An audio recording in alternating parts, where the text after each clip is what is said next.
बदहाल अर्थव्यवस्था के मसले पर तमाम आलोचनाओं से जूझ रही यूपीए सरकार के लिए विकास दर के ताजा आंकड़ों ने मुश्किलें और भी बढ़ा दी हैं। देश की विकास दर मौजूदा कारोबारी साल की पहली तिमाही में घटकर 4.4% दर्ज की गई। पिछले वित्तीय वर्ष की पहली तिमाही में आर्थिक विकास की दर 5.4% रही थी। पिछले 4 सालों में ये सबसे कम है।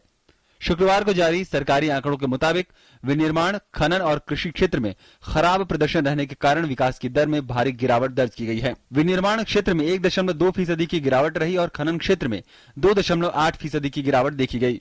कृषि क्षेत्र की विकास दर घटकर 2.7% रही। औद्योगिक विकास दर 2.7% के मुकाबले 0.2% रह गई, जबकि बिजली और गैस विकास दर 2.8% के मुकाबले 3.7% रह गई। इन आंकड़ों ने जहां सरकार के लिए परेशानी पैदा की है, वहीं विपक्ष सरकार को नसीहत दे रहा है।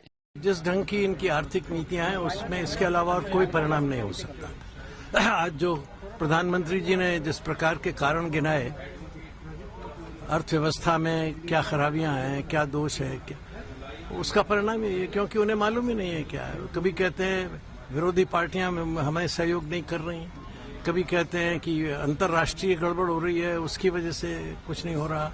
रुपए में आज शुरुआती कारोबार में भले ही मंदी देखी गई और वो गिरकर 67.36 रुपए प्रति डॉलर पर पहुंच गया, लेकिन कारोबार की समाप्ति पर रुपया 65 रुपए 70 पैसे के स्तर पर बंद हुआ।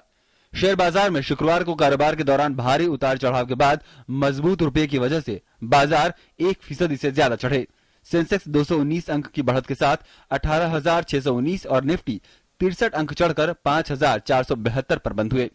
बड़े शेयरों की तुलना में मिड कैप और स्मॉल कैप शेयरों में निवेशकों का रुझान कम दिखा।